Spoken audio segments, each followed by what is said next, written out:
Bonjour les sérivores, les fans de Star Wars, dans ce cas-là, bienvenue dans cette vidéo. Avec un peu de retard, je vais quand même vous parler donc de Andor, la nouvelle série Disney+, dans l'univers de Star Wars.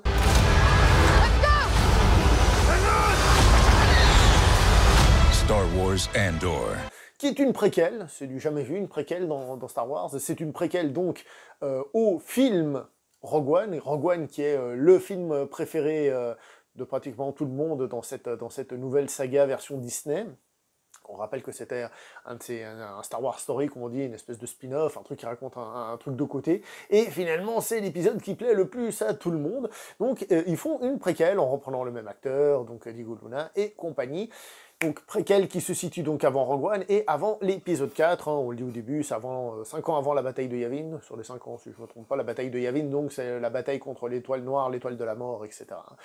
Donc voilà, après je suis pas du tout un expert dans l'univers de Star Wars, mais j'ai entendu dire que la bataille de Yavin, quand on fait une temporalité en Star Wars, c'est un peu l'an 0, on dit que c'est l'an 0, et après c'est plus 1 par rapport à la bataille de Yavin, ou moins 1 par rapport à la bataille de Yavin. Voilà, ça c'est dit.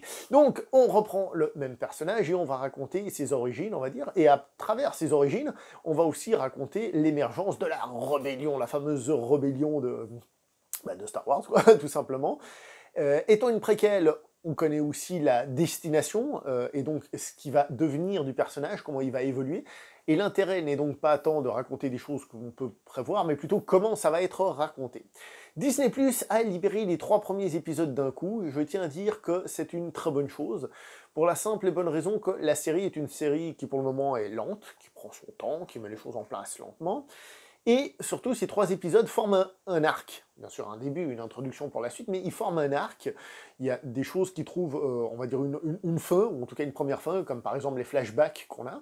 Flashbacks, d'ailleurs, je profite, sans sous-titres, ce qui ne pose pas de problème. C'est tout à travers les intonations et ce qu'on arrive à comprendre, donc il n'y a pas de problème là-dessus. Donc, ces flashbacks trouvent une fin, et aussi, on va dire, le premier contact avec la police locale. Police locale, pourquoi ?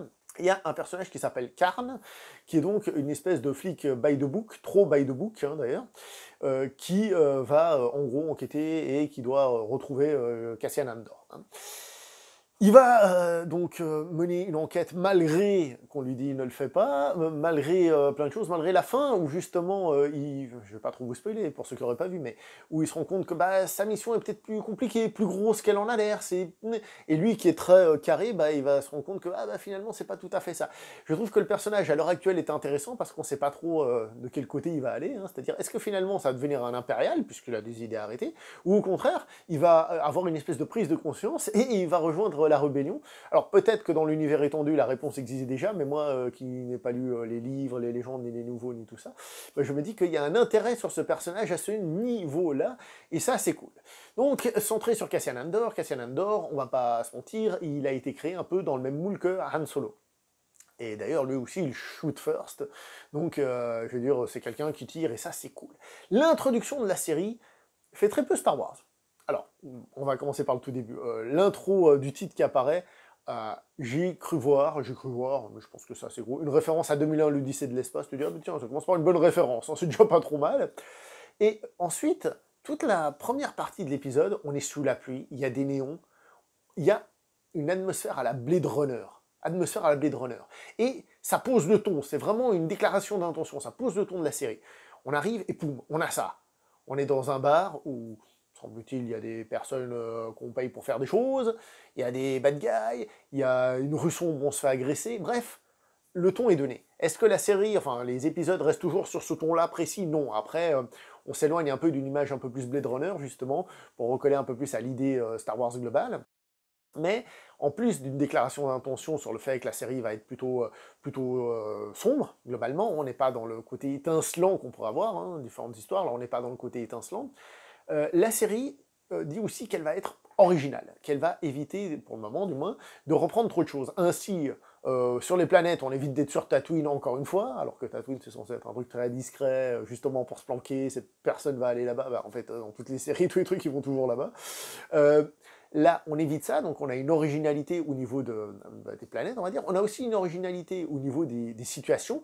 Là où dans d'autres séries, tu dis oui, mais ça rappelle telle scène de tel film et tout ça. Là, j'ai trouvé que non, globalement, ce qui fait qu'on est dans une série originale, vraiment, qui apporte quelque chose. On peut aimer ou ne pas aimer, mais qui apporte quelque chose. Le fait, par exemple, de remplacer les impériaux par cette espèce de police locale, c'est un peu une bêtise, hein, mais ça peut amener quelque chose. Et ne serait-ce que visuellement, ça change un petit peu. Bon, après, il faut que ce soit justifié. Là c'est justifié parce que l'Empire n'arrive pas à tout gérer, donc il délaisse un peu à certaines personnes. D'ailleurs, en parlant de l'Empire, il y a une discussion à la fin où il dit ah, les mecs, ils sont un peu arrogants, ils sont un peu nullards, hein, c'est pour ça qu'on arrive à les battre tout le temps.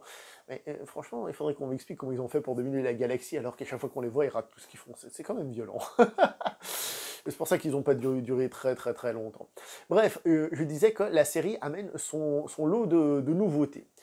Il y a d'autres personnages intéressants, comme celui interprété par Stellan Skarsgård, qui est déjà pas un mauvais acteur, hein, déjà pour commencer, qui est là, et lui, il semblerait, d'après ce qu'on croit voir dans ces épisodes, que c'est, on va dire, un haut gradé de la rébellion, ou alors quelqu'un qui va créer la rébellion, enfin bref, quelqu'un qui est dans cette mouvance-là.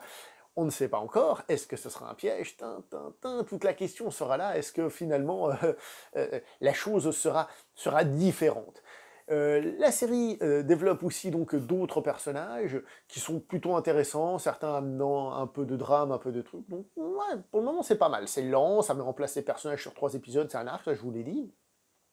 Il faudra évidemment voir comment la série va évoluer. Je ne sais pas si je vous ai dit qu'il y a déjà 2 saisons qui sont prévues, 2 saisons, donc la première, hein, qui a déjà commencé, et une deuxième, 12 épisodes chacune, donc 24 épisodes au total pour le moment. Ça veut dire qu'ils partent avec une certaine confiance. Je tiens à rappeler quand même que le gros projet qu'ils avaient en mode série télé, c'était Obi-Wan. Obi-Wan qui commençait très bien pour moi, franchement, le premier épisode et tout, j'étais tout content. Je me suis dit, ça commence bien, mais évidemment, il y avait 2-3 erreurs, mais ça commençait bien.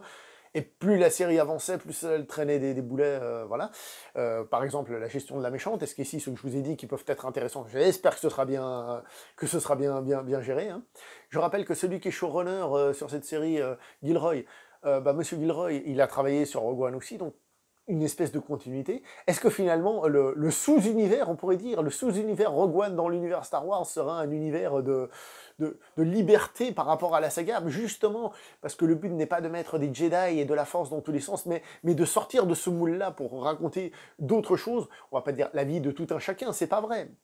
Mais quelque chose de plus espionnage, plus loin de ce côté un peu épique, et qui du coup rend la chose plutôt intéressante. Visuellement, évidemment, on est chez Disney, donc niveau agent, niveau représentation à l'écran, c'est très bien, il n'y a pas grand-chose à critiquer, voilà quoi. Oui, évidemment, le petit droïde, Bi, on a un peu l'impression qu'il est là, évidemment, pour vendre un peu des jouets, mais ça passe encore, c'est pas fait de manière trop grasse, hein, BB-8, salut, c'est pas fait de manière trop grasse, donc ça passe, et il y a 2-3 trucs qui visuellement peuvent un petit peu déranger, mais globalement on est dans ce standing-là. Et niveau mise en scène, alors, on va pas créer au chef-d'œuvre, hein, mais il y a une ambition qui me paraît bien supérieure à ce qu'on a cru voir. Est-ce que c'est l'ambition ou la qualité du réalisateur? Possible, mais quand on voit par exemple le B1, certains trucs où vraiment la mise en scène, à des moments, elle gâchait même la scène, alors que c'est pas que c'est mal cadré, c'était pas que c'était mal foutu, que tu comprenais rien, c'est juste que à cause de certains plans, on faisait ressortir des défauts au niveau des effets spéciaux et tout ça. Et ben là, pour le moment, je trouve que la mise en scène est globalement plutôt solide, puis voilà quoi.